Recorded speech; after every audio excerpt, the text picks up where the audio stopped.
Hi there, it's CJ Miller. I'm in my apartment in Shreveport, Louisiana, and so I have the fans on the background. I'm doing a meatloaf. It's a meatloaf with cheddar cheese, crackers, a little bit of a uh, you know, baking mix thrown in there. It's really good. I was talking with a friend of mine, and we were talking about another meatloaf that I did some time ago. A couple of weeks ago, 2 or 3 weeks ago, because he has a love for meatloaf, and I'm like, this is kind of cool. It's kind of it's a great thing. You throw your stuff in the pan. You kind of set your timer, set it and forget it. Remember that infomercial? And so, like, yeah, uh, and it's flavorful and delicious. And I think I made a joke about uh, uh, my old time friend that I used to know, the Sicilian chef who liked meatloaf, and it was like, yeah, it's a great big meatball. Of course she would like it. So anyway, but yeah, I forget. Yeah. Oh yeah, my friend. Uh, yeah, we were just talking about meatloafs, and he was like, "What do you put in it?" And I'm like, "My foot, man. I put my foot in it."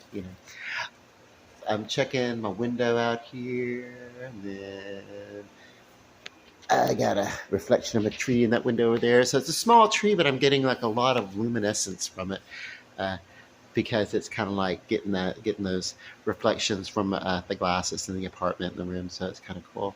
So I was thinking that I don't always know what my videos are about when I'm making a video. Sometimes it's like, okay, I just want to just turn on the faucet and see what drips out. You know what I mean? Like just randomness, which is good to do that once in a while. Uh, so I think for the most part, what I want to do is I want to talk a little bit about, you know, uh,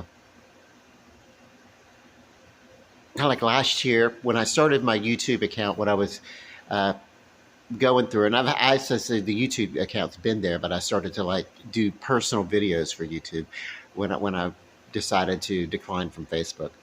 So what I was going through at the time was just I was living in the Fairmont Towers apartment in Shreveport, and it's been several months, and they still have not returned my security deposit. So that's going to be something that's going to be a little saga that we'll be following through.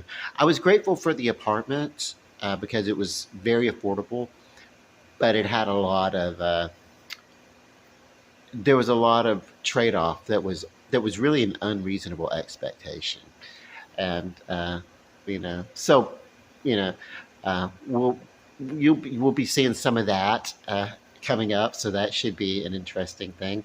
And then yeah, but that's kind of, and I didn't intend for it to be, but it was a lot of me walking around downtown because I do have a lot of love for Shreveport, and been showing the Christmas lights last year, and I was going to do something like that this year, uh, but it's because they do something a little different every year when they do it, uh, but I didn't get around to it. I was down there looking at the lights. It's really just a few blocks over on the riverfront.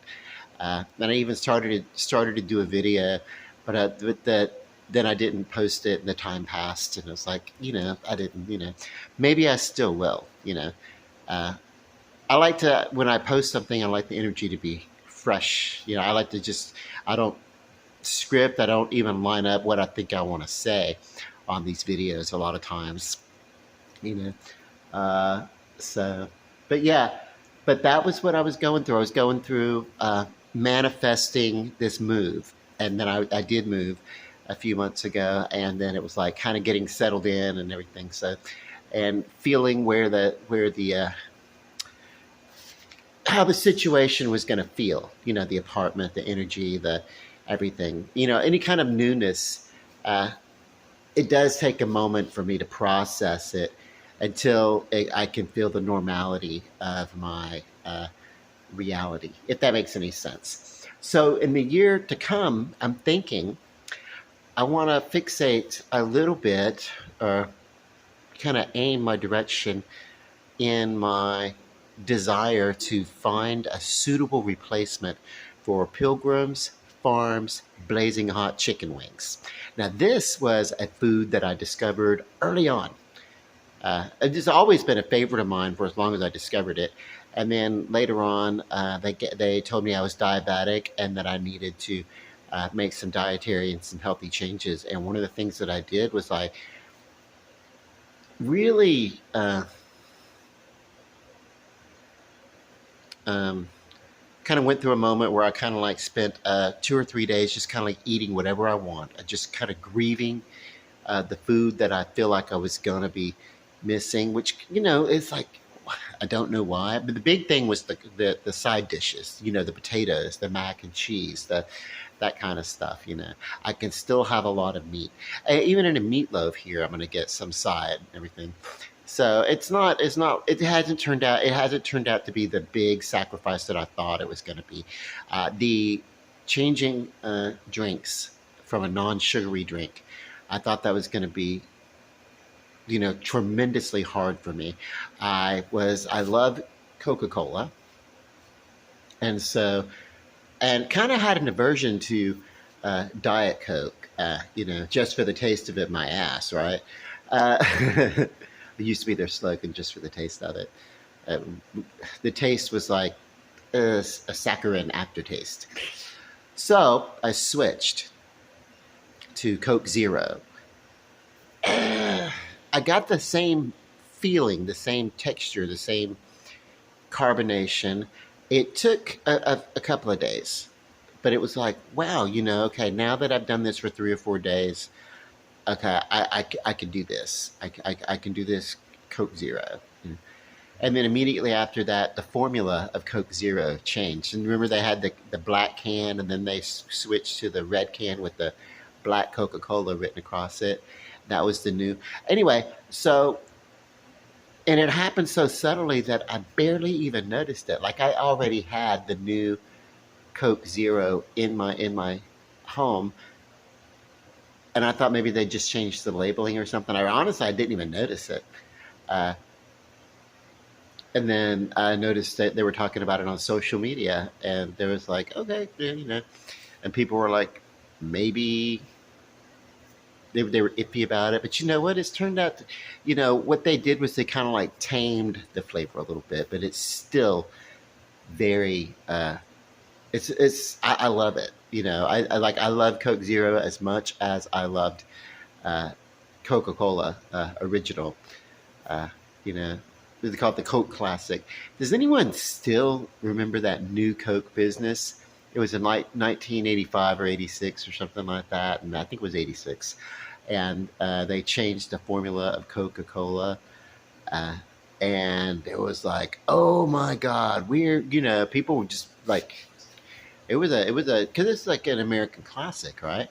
And so people were like, ah, and this was not when Coke labels had like um, variety of flavors. Like if they did, I mean, there was like Coke, there was Dr Pepper, there was the orange stuff. There's just some 7 Up, whatever it is. But you didn't have different flavors. You just had different drinks. Each named something different. It wasn't like here's a Coke vanilla and here's a you know coffee flavored Pepsi or something. You know what I mean? But so today it wouldn't be that big of a deal because you could do volume on a variety of stuff. But no, people did this time. It was like, oh, you're taking away our Coca Cola, and replacing it with something else called Coca Cola, but it's not Coca Cola. And there was a big, huge backlash. And then, so 8 weeks later, they started producing Coca Cola Classic, and that was what I ended up replacing with the Coke Zero. So, but then there was some time that you probably will remember this if you didn't remember the Coke Zero. They stopped making Twinkies. Hostess stopped making Twinkies, or whoever was making it, and oh my God, people were like, and then I forget how long was it, 6 months or a year or something. I don't know, but they just didn't make Twinkies. There was a run on Twinkies when they were going to stop making them. Everybody went out and bought every Twinkie they could. I enjoy a good Twinkie. They started making them again. I will say, I did notice when they started making them that they didn't quite. Maybe because I wasn't like a Twinkie aficionado when this happened, but when I tasted them again, it to me it kind of they had sort of a bacon soda y flavor, like almost a soda cake or something. I don't know. It seemed to be a little different, but some of those snack cakes they never did have enough cream filling in it for me. But I say all this because I want to track down uh, in the time to come. I want to track down the Pilgrim's Farm Tyson. I think it used to be a Tyson, and they gave it to Pilgrim's Farm, Pilgrim Farms or something like that. But it's Pilgrim Farm Blazing Hot Wings, and I discovered these years ago. I found out when I started doing the keto diet, uh, which that this was a perfect thing for me. Everything all up and down just kind of fit the ideal of the caloric intake versus the carb intake versus the protein intake. Everything uh, that I thought would be good, and it happens to be my favorite food. You know, and then the pandemic happened, and I started seeing the these blazing hot wings that used to be about $13. They slowly increased to like 17, $18 uh, per 3 pound bag. And then they slowly, and before too long, it was like close to $30 for a 3 pound bag. And it's like, I wish that they were keeping track of my purchases like they do now. Like when you go into a store and you use the loyalty program, they keep track of your purchases. Uh, like for instance, I've got a Walmart.com uh, account where I have things delivered, and I will go into the store, and if I use the same payment method in a store, not even telling them anything, or not even just swiping the same payment. They can tell from the payment method if it's the same one that I have used on my Walmart.com. They will put that in my record of purchases. And it's like holy crap. And I guess they do that for demographic and noticing what sells and what doesn't and everything. And I wish they were doing that back then because they would know those blazing hot wings. Uh, they're the bomb. So there are the blazing hot chunks, the same recipe as the blazing hot uh, wing portions that I love, but this is cut up chicken breast that could work as in a fixed substitute, and it's going to work in the future because I'm going to tell you what this is all leading to. I want those. I want the chicken wings, the wing portions, because it is different. The flavor of the meat in general is different coming off of a chicken wing bone because of the flavor of the marrow, and it's kind of it's still white meat, but it's not the same flavor as a breast. The chicken wing tastes different than a breast, which, by the way, tastes different than the dark meat. So it's kind of like I always thought it was like an in between meat. I don't know, but it's technically a white meat, but because of when it's done right, the chicken wing is the perfect um, meat protein. It's wonderful. So what I want uh, is to study this recipe and see what I can do. So that's what the next few videos are going to be about. Well, I want to say overall, I'll have other things that I talk about. There's important things going on in the world, such as my need for new carpet, or I want to get another television. I'm using a 32-inch television, which is lovely. I've had this television. I've been satisfied with it for about 14 or 15 years, actually. Uh, eh, Probably closer to 14. Anyway, and so, of course, it was like I bought another one a few years ago that was like a smart TV, 65-inch smart TV and everything, and it was very lovely, very nice. And but it was in a very small apartment, and there was like an overhang of it that come from the hall into the came from the living room and stuck just a little bit out in the hallway. And one day when I was mopping, I kind of bumped into the corner of the TV, and it kind of toppled and hit the floor, and it was like, oh, it was all over. There was no saving that body. It was like, my God, like, yeah. And I hadn't had it that long, but it was like, oh my God, buyer's remorse there. I wish I had. Uh, I don't know. And it had to be where it was in the apartment because it was in a place that wasn't like right next to another apartment. Like someone's bedroom wasn't on the other side of this wall. Because I always try to think about that. That's one of the reasons why I want to get some rugs for the apartment, uh, because they absorb footfalls and they make it easier for the people that live uh, below you. If you live on an upstairs, it's good to have some rugs to uh, kind of to absorb the vibrations of feet, you know. So, but anyway, yeah. Overall, thing, my overall theme. If I were doing seasons, if my channel came in seasons, then maybe last year would have been like the season one where I was thinking about the move, you know, and walking around and manifesting and talking a lot about wanting to live in Bayou Grande and going through them. Maybe I'm not going to be able to, and then the thrill of suddenly, just at the last minute, hey, I am invited to come here. Because I would tell you the thing about that is that the entire city, everyone who um, was looking for affordable housing was looking for this experience. It's like, and this is the first of its kind in the city where affordable housing uh, in a blended neighborhood of all income of renters are being welcomed in one community, and all the amenities are the same. You get the washer and the dryer in the apartment, the uh, which is common in a lot of metro areas, but not so much in Shreveport. Uh, but now, yeah, we're kind of looking at that. Uh, kitchen utilities and appliances and dishwashers and garbage disposals and things like that. Everything that makes it convenient and modern and nice. Uh, they've thought of, but it's the hardwood flooring. And so what we want to do is we want to use some rugs to you know absorb that.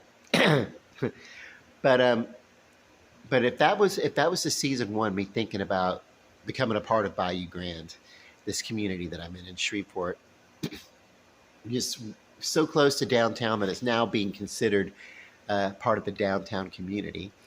Uh, so still get to take in the energy of that art community that I love so much. So if that's what last year was about, this year it's going to be about me doing experiments, trying out various ways to try and recapture the perfect breaded spicy chicken wing. And mine will be modeled after, I'll be looking to model it after the blazing hot wings that we used to find at the convenience stores and the gas station. You can still get the recipe, the blazing hot chunks, but I want that on the chicken wings. And hey, listen, I'm shameless when it comes to this. If you're out there and you know this recipe, I will throw money at you to give it to me if it works. Uh, but yeah, I'm crafty enough. I think I'm going to be able to find something that works. I can find a breaded chicken wing, but the whole idea is finding the right blend of uh, cayenne. Uh, maybe there's a little splash of garlic, maybe a little bit of bell pepper, maybe a little bit of, I don't know, celery, just all minced up and powdered up, and then thrown in with a bunch of paprika into the mix. but I don't know. It's so weird that I would obsess over these blazing hot wings, but it was just I would buy them. I could live on those things daily, all month long, and only deviate if I'm out at a restaurant and had the side dish of potato or pasta that comes with the meal. That's how wonderfully delicious these things were. So I guess what I'm saying is I'm going to have to reconcile myself to experiencing the blazing hot chunks, which I used to buy occasionally uh, just for a different experience. But doing that so that I can study the texture uh, of that breading, so I can think about how to recreate it in my kitchen, and that's what we'll be doing. So, and then I'll talk for 20 minutes about chicken wings. But that's going to be just an overall direction in which my videos will be focusing on, even as I'm randomly talking about stuff. Uh, so isn't it? It's great. I'm formulating a point, a purpose, a higher meaning for my videos. I don't know half the time what I'm going to say or what I'm talking about until I'm into making them, but I needed to pass some time. Uh, the meatloaf I'm working on now is nearly done, so I'm going to let you guys go. And as always, please come see us in Shreveport, Louisiana, uh, in our Arklatex area. We have a lot of things uh, that we'd love to share with you. You know, and if you do come, look me up. I'll meet you out for coffee somewhere. And I love you. Uh, love and light. Good night.